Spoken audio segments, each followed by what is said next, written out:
Sebelum kita mulai, mari kita berdoa sekali lagi. Bapa kami yang penuh kasih di surga, di pagi yang diberkati ini, kami sekali berlagi berdoa untuk kasih karunia Roh Kudus-Mu boleh menolong kami untuk memperoleh karunia berbicara, Elvira dan hamba-Mu, dan sembunyikan kami dari di balik salib Kristus, agar Yesus yang terlihat bukan kami. Kami bersyukur untuk saudara-saudara yang bergabung pagi ini, dan Roh Kudus-Mu akan menolong kami semua agar kami boleh memiliki pikiran Yesus dan memahami apa yang akan kami pelajari. Di dalam nama Yesus kami berdoa, amin. Jadi saya ingin mengulangi kembali apa yang kemarin kita pelajari. Dikatakan bahwa puasa bukanlah tindakan untuk memperoleh pahala, dan puasa bukanlah tindakan di mana kita dibenarkan karena menurut hukum Tuhan, karena kita tidak dibenarkan karena berpuasa. Puasa yang sejati bukanlah hanya sekedar formalitas, dan puasa yang sejati itu adalah ditunjukkan dalam cara kita menyerahkan hidup kita kepada Tuhan.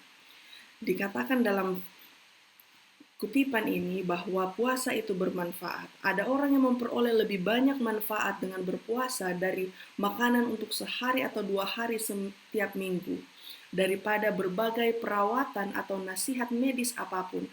Berpuasa 1 hari seminggu akan memberikan manfaat tak terhitung bagi mereka. Jadi kita bisa lihat di sini bahwa makan yang tidak bertarak seringkali menjadi penyebab penyakit, dan apa yang dibutuhkan oleh tubuh adalah dibebaskan dari beban yang tidak semestinya yang dibebankan kepada tubuh. Ini adalah dari buku Hidup yang Terbaik. Di dalam kutipan lain dikatakan bahwa karena puasa memulihkan kesehatan. Dalam banyak kasus, obat yang terbaik untuk si pasien adalah dengan berpuasa 1 kali atau 2 kali makan seminggu, 2 kali makan, supaya organ-organ pencernaan yang telah bekerja berlebihan memperoleh kesempatan untuk beristirahat. Suatu pola makan buah-buahan saja untuk beberapa hari sering membawa pemulihan yang besar untuk para pekerja yang menggunakan otak.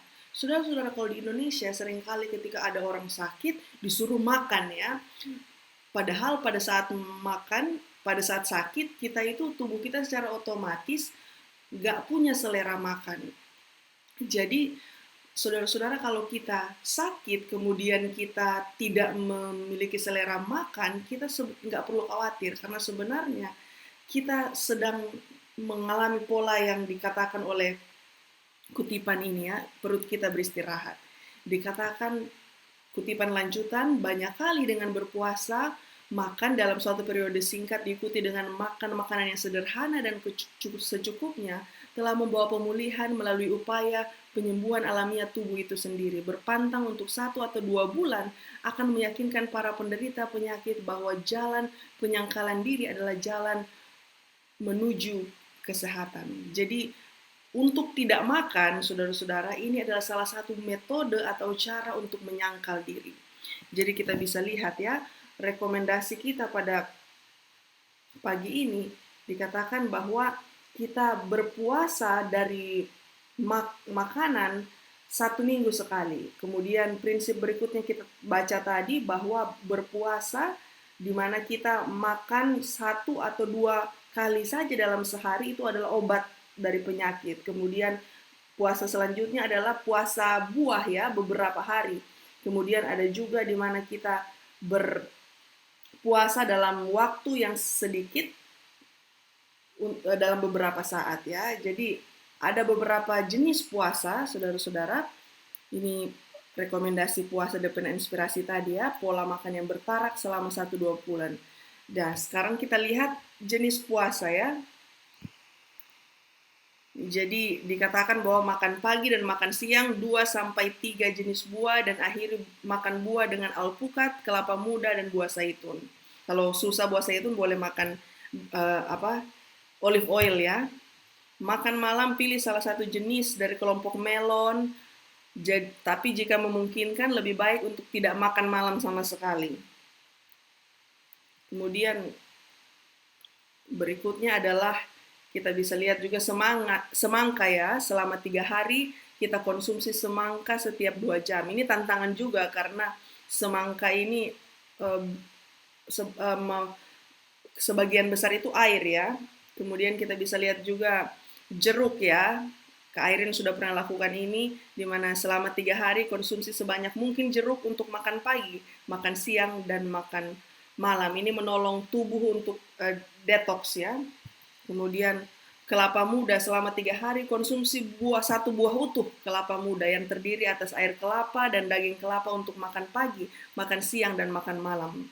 Jadi kita bisa lihat ini adalah manfaat. Berpuasa membantu pikiran menjadi jernih dan merasa lebih sehat. Kemudian berpuasa membersihkan tubuh dan mengeluarkan kotoran melalui paru-paru, usus, ginjal, dan kulit. Energi yang biasanya digunakan untuk menyerna makanan digunakan untuk membersihkan aliran darah dan jaringan tubuh.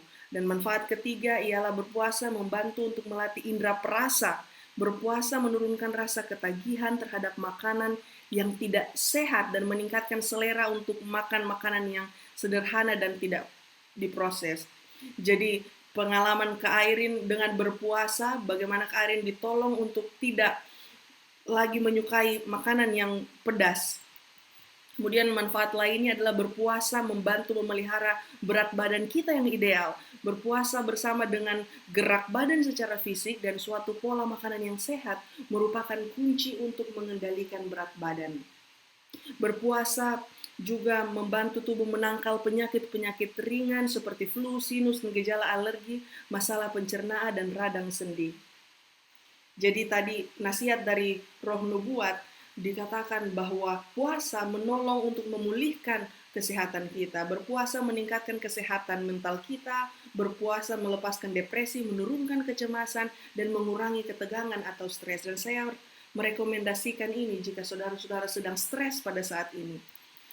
Kemudian kita lanjutkan, dikatakan dalam nasihat Nyonya White, puasa yang benar disarankan untuk semua orang adalah menghindari semua jenis makanan yang merangsang dan penggunaan makanan yang utuh dan sederhana secara tepat yang disediakan Tuhan dengan berlimpah-limpah. Jadi kita bisa lihat apa yang puasa yang benar itu seperti apa. Kalau kemarin kita belajar apa roh atau motif yang mendorong kita untuk berpuasa adalah bahwa kita untuk menyangkal diri, untuk boleh menyerahkan diri kita kepada Tuhan untuk pelayanan Tuhan. Nah, kalau di hari ini kita belajar puasa yang benar itu, maknanya dalam apa yang perlu kita lakukan dalam puasa itu tidak selamanya nggak makan sama sekali ya. Kita lihat bahwa menghindari semua jenis makanan yang merangsang, puasa yang benar tadi, penggunaan makanan utuh dan sederhana secara tepat yang telah disediakan Tuhan. Jenis berpuasa seperti ini yang direkomendasi, disarankan Tuhan untuk semua orang, untuk saudara dan saya. Jadi kalau saudara tidak mau makan dalam berpuasa, nggak apa-apa, tetapi dari pelajaran ini, puasa yang benar itu adalah kita menghindari semua jenis makanan yang merangsang, saudara-saudara. Jadi saudara-saudara boleh menjawab dalam diri sendiri. Bagaimana misalnya dengan makanan ini? Apakah ini merangsang atau tidak? Apakah makanan ini utuh atau tidak? Seperti kutipan tadi. Makanan ini, apakah ini utuh dan tepat? Makanan ini, apakah sederhana atau tidak? Ini contoh makanan lain sederhana atau tidak? Apakah ini adalah contoh makanan yang tadi ya, utuh yang kita baca. Jadi kita bisa lihat bahwa puasa yang benar itu menghindari dari makanan-makanan yang merangsang, kemudian itu makanan utuh dan sederhana. Dan kita bisa lihat ada contoh-contoh dalam Alkitab. Musa berpuasa, makan dan minum selama 40 hari. Ratu Esther, Mordekai, dan orang Yahudi di Persia berpuasa dari makan dan minum selama 3 hari. Kemudian Daniel juga mempraktekkan pola makan berpantang selama 10 hari. Jadi inilah puasa Daniel, inilah yang kita pelajari tadi ya, bagaimana tidak makan, menghindari hal-hal yang merangsang. Kemudian Yesus juga dikatakan berpuasa dari makanan selama 40 hari yang Yesus lakukan. Jadi Berpuasa merupakan satu disiplin rohani yang telah dipraktekkan sejak dulu. Kutipan lanjutan dikatakan puasa berselang adalah satu pola makan di mana Anda mengatur siklus waktu makan dan siklus waktu puasa. Hal ini tidak mengatur apa yang harus dimakan, tetapi kapan Anda memakannya. Jadi mengenai intermittent fasting atau puasa berselang itu bukan hanya tentang apa yang harus dimakan, tetapi kapan memakannya. Jadi kita bisa lihat di sini, walaupun ada aspek penyangkalan diri tentang kapan harus makan dalam jenis puasa ini, namun suatu pengendalian diri untuk tidak memakan sesuatu bukanlah alasan tepat dalam melakukan puasa berselang. Jadi biasa kalau kita lihat makanan tertentu seperti daging, itu membutuhkan waktu yang lebih untuk mencerna dan bertahan lama di perut ya. Jadi kita harus berhati-hati memilih apa yang kita makan juga. Jadi sekarang kita bahas kapan berpuasa. Dikatakan puasa yang benar disarankan untuk semua orang, menghindari semua jenis makanan yang merangsang dan penggunaan makanan yang utuh dan sederhana tepat yang disediakan Tuhan dengan berlimpah-limpah. Jadi kemudian kita lihat juga di sini bahwa manusia perlu berpikir lebih sedikit ya tentang apa yang mereka makan dan minum, dan lebih banyak makanan sementara dan lebih banyak berpikir tentang makanan di surga. Jadi sementara kita berpuasa juga berpikir tentang makanan kita harus lihat juga bagaimana makanan rohani kita. Dan ini harus menjadi alasan yang mendasar pada saat kita berpuasa. Jadi kita bisa lihat tujuan berpuasa, kita harus tahu kenapa kita berpuasa. Berpuasa dan berdoa merupakan disiplin rohani yang berjalan beriringan, saudara-saudara. Manfaat besar secara fisik, mental, rohani diperoleh dari gabungan puasa dan berdoa.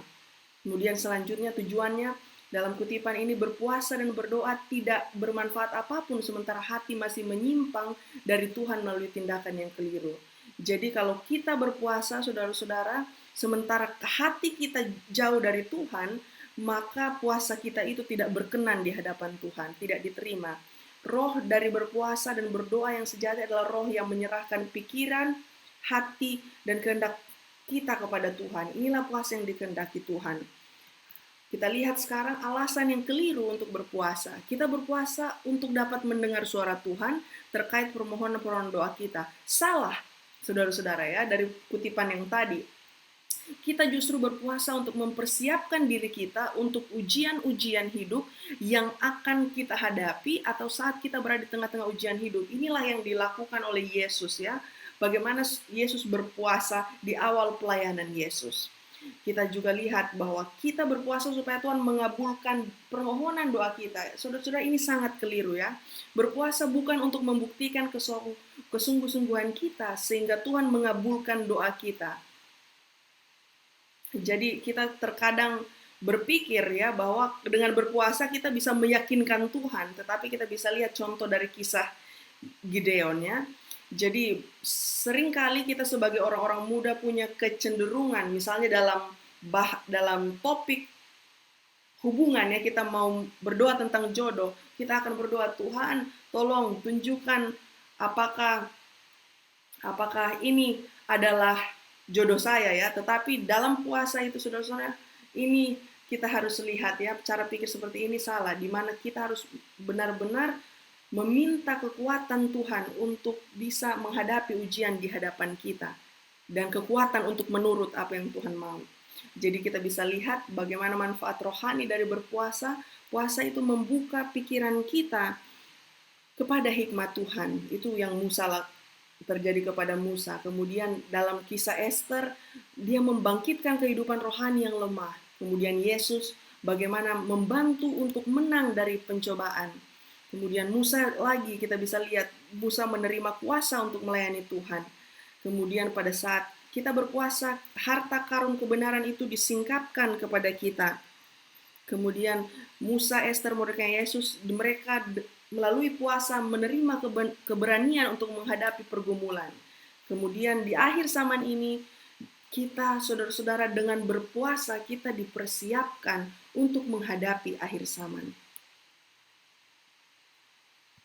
Saudara-saudara, kalau kita pada saat ini kita tidak berlatih untuk berpuasa, maka di akhir nanti kita akan tidak bisa bertahan. Jadi saudara-saudara, semoga ini kita boleh menjadi berkat buat kita. Mari kita berdoa sekali lagi. Bapa, terima kasih untuk apa yang sudah kami pelajari hari ini. Kemarin kami sudah belajar tentang roh yang sejati untuk berpuasa adalah kita menyerahkan seluruh diri kita untuk pelayanan Tuhan. Dan pada hari ini kami belajar bahwa puasa yang sejati itu adalah menghindari makan makanan yang merangsang dan juga makan makanan yang sederhana dan utuh. Kami berdoa agar Tuhan akan meyakinkan kami dalam kasih-Mu bagaimana kami harus berpuasa untuk memiliki puasa yang benar, entah itu tidak makan dalam satu hari atau hanya makan dua kali sehari atau makan buah. Tolong Tuhan tunjukkan apa yang perlu kami lakukan. Terima kasih Bapa untuk kasih karunia-Mu dalam nama Yesus. Amin.